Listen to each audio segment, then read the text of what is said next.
नमस्कार, स्वागत है आपका हमारे चैनल में। मैं रानी गुप्ता आपके साथ। बड़ी खबर सामने आ रही है। आपको बता दें कि एमसीडी के चुनावों की तारीखों का ऐलान हो चुका है।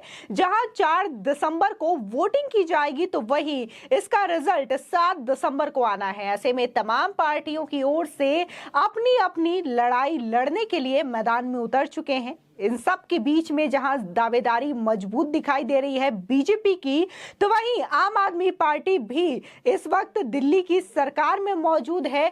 दिल्ली के सीएम के तौर पर आम आदमी के संयोजक अरविंद केजरीवाल है। ऐसे में उन्होंने एमसीडी चुनाव को लेकर के ट्वीट किया और उन्होंने कहा कि इस बार दिल्ली की जनता साफ सफाई के नाम पर वोट देगी।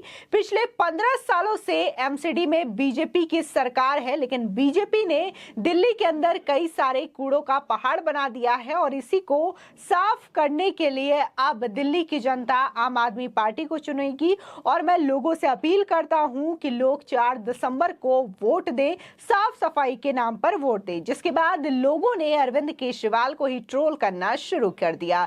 दरअसल लोगों ने सीधे तौर पर निशाना साधते हुए ये कहा कि पहले आप यमुना नदी और जो दिल्ली के अंदर जहरीली हवा है उसको साफ करके दिखाइए। कई लोगों ने यहां तक कह दिया कि आपने 8 वर्षों से लगातार यमुना की सफाई का वादा किया, लेकिन अभी तक आपकी सरकार ने अपना वादा पूरा नहीं किया। आज भी यमुना उतनी ही ज्यादा प्रदूषित है जितनी कि 8 साल पहले हुआ करती थी। या फिर ये कहना गलत नहीं होगा कि इन 8 सालों में यमुना नदी और भी ज्यादा दूषित हो चुकी है। इसी के साथ ही कई लोगों ने यह भी कहा कि अब तो जहां पानी दूषित है दिल्ली में, तो वहीं अब दिल्ली की हवा भी इतनी ज्यादा जहरीली हो गई है। आपको बता दें, देखने को मिला था कि जो जहरीली हवा है दिल्ली में लगातार बढ़ता जा रहा है। एयर क्वालिटी इंडेक्स लगातार बढ़ता जा रहा है और इसको लेकर के अब दिल्ली के कई स्कूलों को बंद कर दिया है। तो वहीं पर्यावरण मंत्री गोपाल राय ने भी लोगों से अपील की है कि वो वर्क फ्रॉम होम करें।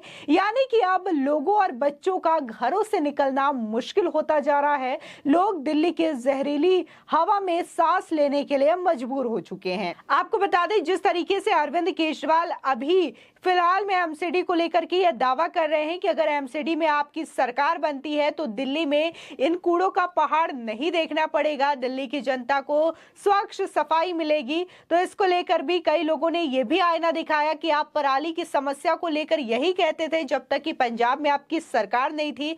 आप हमेशा जो दिल्ली का प्रदूषण लेवल बढ़ता है पराली की वजह से, उसको पंजाब को दोषी ठहराते थे, चन्नी सरकार को, कांग्रेस सरकार को वहां पर दोषी ठहराते थे और ये कहते थे कि दिल्ली में पराली की समस्या नहीं है, दिल्ली में हम अपने लेवल से पूरी तैयारियां करते हैं, हमारे पास केमिकल्स, हमारे पास फैक्ट्रियां हैं जो कि पराली की समस्याओं से छुटकारा दिला देती है। लेकिन जब पंजाब में आपकी सरकार बनी तब आप इसके लिए जवाबदेही नहीं होते हैं, बल्कि केंद्र सरकार को इसके लिए जिम्मेदार ठहराते हैं और ये कहते हैं कि केंद्र सरकार को इस्तीफा दे देना चाहिए। लोग यहां तक सवाल कर रहे हैं कि अब आपका केमिकल कहां गया, अब आपकी वो फैक्ट्रियां कहां गई जो कि पराली से गत्ते, कोयला और ईंधन बनाने का काम करती थी।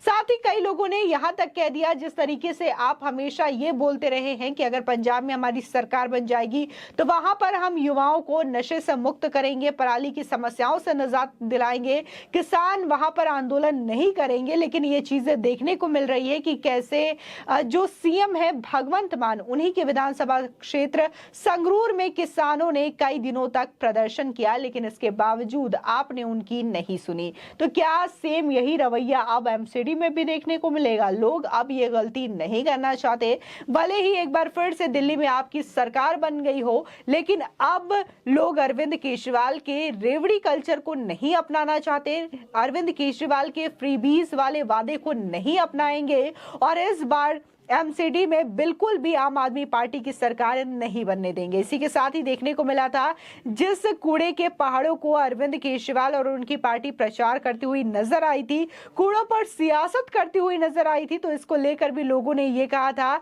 कि कूड़ों पर सियासत करना जरूरी नहीं है, बल्कि इसकी सफाई करना जरूरी है। देखने को मिला था कि गृह मंत्री अमित शाह ने इस पर एक्शन लेते हुए ये जो प्लानिंग है वो बनाई कि कैसे कूड़ों से ईंधन बनाया जाएगा और इलेक्ट्रिसिटी पैदा की जाएगी, और इसको लेकर के वहां पर एक हब भी बनाया गया, एक प्लांट का उद्घाटन किया गया जिसके जरिए कूड़ों से इलेक्ट्रिसिटी बनाई जा सकती है। आपको बता दें कि जिस गाजीपुर के कूड़ों का पहाड़ का जिक्र किया जा रहा था आम आदमी पार्टी के द्वारा, तो इसको लेकर के जहां अमित शाह ने बयान दिया था और गौतम गंभीर जो कि सांसद हैं उन्होंने भी बयान दिया और कहा कि उसके कूड़ों का जो पहाड़ है उसके फीटेज में कमी आई है, यानी कि जो पहाड़ पहले बहुत ज्यादा हुआ करता था वो धीरे धीरे अब कम हो रहा है और आने वाले समय तक वो बिल्कुल खत्म हो जाएगा। यही बात गृह मंत्री अमित शाह ने भी कही थी कि 2025 तक दिल्ली में एक भी कूड़ों का पहाड़ नहीं दिखाई देगा, क्योंकि अब इसको लेकर के पूरी तरीके से प्लानिंग कर ली गई है और अब प्लांट बनाया जा चुका है जिससे कि इन कूड़ों से बिजली बनाई जाएगी। इसको लेकर के एलजी ने भी आम आदमी पार्टी को लताड़ लगाई थी और ये कहा था कि आम आदमी पार्टी बेवजह भ्रामक खबरें फैलाने की कोशिश कर रही है, दिल्ली की जनता को गुमराह करने की कोशिश की जा रही है, और जिस कूड़ों के पहाड़ का बार बार जिक्र किया जा रहा है वो दरअसल धीरे धीरे कम होता हुआ नजर आ रहा है। लेकिन ये चीजें आम आदमी पार्टी जनता को नहीं बता रही है, बल्कि उसके नाम पर उल्टा राजनीति करती हुई नजर आ रही है। यानी कि जहां खुद बीजेपी ने आम आदमी पार्टी को आईना दिखाने का काम किया था, तो वहीं दिल्ली एलजी वीके सक्सेना ने भी आम आदमी पार्टी के खिलाफ एक्शन लिया था और फटकार लगाई थी।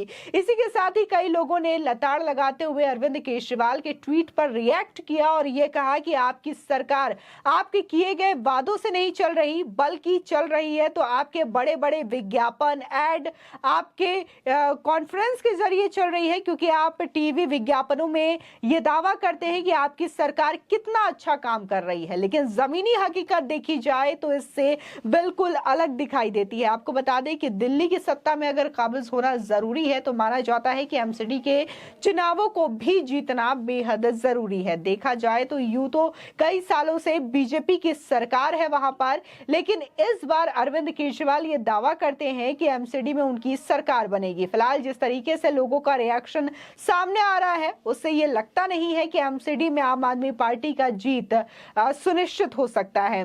माना जा रहा है कि अरविंद केजरीवाल के लिए यह बहुत बड़ी दिक्कत है इस समय, क्योंकि 7 दिसंबर को एमसीडी के भी रिजल्ट आने हैं, 8 दिसंबर को गुजरात और हिमाचल प्रदेश के इलेक्शंस के रिजल्ट आने हैं। ऐसे में ये बहुत बड़ी समस्या अरविंद केजरीवाल की ओर से मानी जा रही है और ऐसा कहा जा रहा है कि अरविंद केजरीवाल इस चक्रव्यूह में फंसते हुए नजर आ रहे हैं, क्योंकि अरविंद केजरीवाल के सामने यह सवाल खड़ा होता है कि वह अब गुजरात में जाएंगे प्रचार करने के लिए, हिमाचल में जाएंगे या फिर दिल्ली में एमसीडी को लेकर के अपनी बात रखेंगे। फिलहाल इस तरीके की तमाम चीजों को लेकर के दिल्ली की जनता सीधे तौर पर अरविंद केजरीवाल सरकार को नकारते हुए नजर आ रही है, लेकिन अरविंद केजरीवाल भी अपने प्रचार को लेकर के रुकते हुए दिखाई नहीं दे रहे हैं। उन्होंने सीधे तौर पर ट्वीट कर लिखा, पिछले 15 साल से बीजेपी ने पूरे दिल्ली में कूड़ा फैला दिया है, कूड़े के पहाड़ बना दिए। 4 दिसंबर को इस बार दिल्ली की जनता दिल्ली की साफ सफाई के लिए वोट देगी,